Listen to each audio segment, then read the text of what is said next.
আজকে 7 দিন ব্যাপী প্রায় 7 দিন চলছে এখানে ধর্ণা মঞ্চ।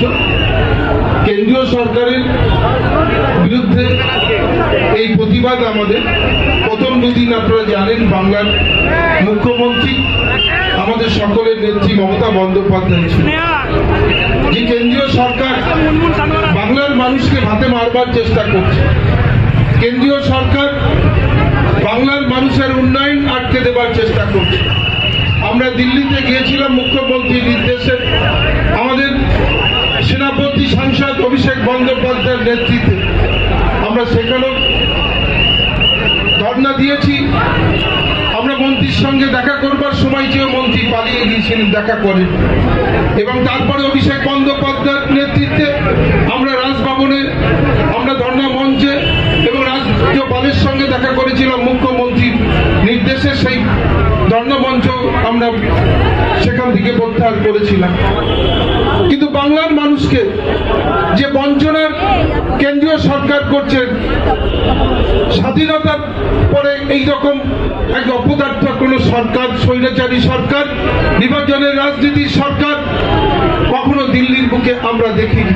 যে একটা সরকার যে নির্বাচিত সরকারকে ভেঙে ফেলবার চক্রান্ত করছে। আজকে তারই প্রতিবাদে আইনটিটিউসি যেভাবে সারা এলাকা থেকে মানুষের যে সংগঠিত ভাবে এখানে এসেছেন, আমি তাদেরকে ধন্যবাদ জানাই। আমাদের মঞ্চে উপস্থিত রয়েছেন আমাদের আইনটিটিউসি রাজ্যের সভাপতি, আমাদের সাংসদ খুব প্রিয় নেত্রী আমাদের দুলাদিকে দুলা সেন, এবং সর্বোপরি যে আইনটিটিউসি রাজ্য সভাপতি সারা রাজ্যের সংগঠিত শ্রমিকদের সংগঠিত করে আজকে এই রেড রোডের ময়দানে প্রমাণ করলেন যে আমাদের সারা রাজ্যে যে মমতা বন্দ্যোপাধ্যায় যে অসংগঠিত শ্রমিকদের জন্য, শ্রমিকদের ফেডারেশনের জন্য যে কাজ করছেন, সে আজকের উপস্থিতিতে প্রমাণ করেন। এবং আমি ধন্যবাদ জানাই রাজ্য সভাপতি আইনটিটিউসির আমাদের সভাপতি ঋতব্রত বন্দ্যোপাধ্যায়কে, তিনি প্রাক্তন সাংসদ বটে, সুবক্তা। আপনাদের এখানে এই উপস্থিতি প্রমাণ করছে যে কেন্দ্রের একটা অপদার্থ সরকার একটা নির্বাচিত সরকারকে যেভাবে আক্রমণ করছেন, সেই সরকার ভেঙে ফেলার চক্রান্ত করছেন, সেই বাংলার মানুষকে না খেয়ে মারবার চক্রান্ত করছেন। 100 দিনের কাজের টাকা আটকে রেখেছিলেন, আজকে প্রায় 3 বছর 21 লক্ষ পরিবার, আজকে তাদের কথা ভাবেনি কেন্দ্রের একটা সরকার। এখান থেকে 18 জন সাংসদ জিতেছিলেন, এখান থেকে 21 সালের নির্বাচনে শুধুমাত্র বিধানসভায় তারা ক্ষমতায় আসতে পারেনি বলে, তাই আজকে রাজ্যের মানুষের উপরে যে আক্রমণ করছেন 21 লক্ষ পরিবারকে, আজকে বাংলার মুখ্যমন্ত্রী কেন্দ্র সরকারের বঞ্চনার বিরুদ্ধে দাঁড়িয়েও আজকে মুখ্যমন্ত্রী তাদের 21শে ফেব্রুয়ারির মধ্যে টাকা দেওয়ার কথা বলেছেন। আজকে স্বাভাবিক কারণে এই 21 লক্ষ পরিবার, 21 লক্ষ মানুষ আজকে আনন্দিত এই মুখ্যমন্ত্রীর নির্দেশে। দীর্ঘদিন যাবৎ আমাদের অনেক উন্নয়নের টাকা আটকেছেন।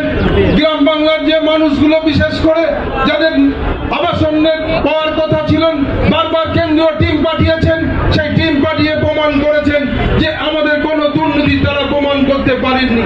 মুখ্যমন্ত্রী এই মঞ্চে দাঁড়িয়ে বলেছেন প্রায় 150-54টি টিম পাঠিয়েছেন, কখনো আমাদেরকে দুর্নীতি দেখাতে পারেননি।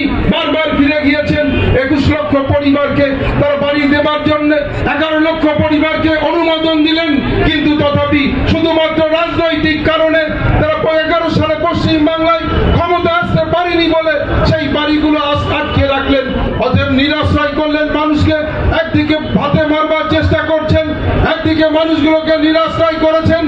এই 21 লক্ষ উপরে পরিবার রয়েছেন, যেদিক মধ্যে তাদেরকে বাড়ি দেবার কথা, কিন্তু কেন্দ্রীয় সরকার এমন অপদার্থ সরকার শুধুমাত্র বাংলার মানুষের উপরে যে একটা নির্বাচিত সরকারকে ভেঙে ফেলবার চক্রান্ত করছেন। উন্নয়নে আজকে 1,15,000 কোটি টাকা আটকে রেখেছেন। মনে রাখবেন, নেত্রীর নাম মমতা বন্দ্যোপাধ্যায়, তিনি 3বার বাংলার মানুষের আশীর্বাদ নিয়ে এই বাংলায় মুখ্যমন্ত্রী হয়েছেন। তাই বাংলার মানুষকে কিভাবে ভালো রাখতে হন তিনি জানেন। বাংলার নেত্রী মমতা বন্দ্যোপাধ্যায় ঠিক যেভাবে তিনি কাজ করছেন, আজকে এমন কোন পরিবার নেই যে বলতে পারবে যে মুখ্যমন্ত্রী সেই উন্নয়ন তাদের কাছে পৌঁছে দিতে পারেনি। আমরা প্রতিটি পরিবারের কাছে, বাংলার মানুষের কাছে সে উন্নয়ন আমরা পৌঁছে দিতে পেরেছি। আর একদিকে বিভাজনের রাজনীতির মধ্যে দাঁড়িয়ে নানা রকম চক্রান্ত, বাংলার উন্নয়ন উন্নয়নটাকে আটকে দেবার যে চক্রান্ত আগামী দিন মানুষ উপলব্ধি করেছেন, বুঝিয়ে দেবেন। গত পঞ্চায়েত নির্বাচনে আমরা দেখলাম 21 সালে যেভাবে তারা সরকারে আসবার চেষ্টায় ব্যর্থ হয়েছেন, নানা রকম ভাবে আমাদের উন্নয়নটাকে আটকে দিয়েও 21 পঞ্চায়েত নির্বাচনে দেখলাম যে বাংলার মানুষ আস্থা রেখেছেন, বিশ্বাস রেখেছেন, ভরসা রেখেছেন মমতা বন্দ্যোপাধ্যায়ের উপরে। তাই ভারতীয় জনতা পার্টি কে ধুয়ে মুছে সাফ করে দিয়ে সমস্ত পঞ্চায়েত সমিতি, জেলা পরিষদে মমতা বন্দ্যোপাধ্যায় আজকে জয়লাভ করিয়েছেন বাংলার মানুষ। তেমনি ভাবেই আগামী লোকসভা নির্বাচন, একদিকে 18টা সাংসদ পাওয়ার পরে এরা দিল্লিতে যে বারবার তারা বলছেন প্রধানমন্ত্রী, স্বরাষ্ট্রমন্ত্রীর সঙ্গে দেখা করে যে বাংলার টাকাটা আটকাতে হবে, যে মমতা বন্দ্যোপাধ্যায়ের যে উন্নয়ন এই পশ্চিম বাংলার মাটিতে করছেন, যেখানে বিজেপি সরকার রয়েছেন, সেই জায়গায় তারা করতে পারেনি সেই উন্নয়ন। কিন্তু মমতা বন্দ্যোপাধ্যায়কে নানা রকম ভাবে আটকে রাখার মধ্য দিয়ে যে উন্নয়ন মমতা বন্দ্যোপাধ্যায় করেছিলেন, সেই জায়গায় দাঁড়িয়ে যে বিজেপি শাসিত রাজ্যগুলো তাদের লজ্জায় মুখ ঢাকতে হবে। তাই আজকে 18 জন সাংসদ জিতে যাবার পরে বাংলার উন্নয়নটাকে আটকে দেওয়ার জন্য সর্বদা চেষ্টা করেছেন, কিন্তু পারবেন না তিনি। যে বাংলা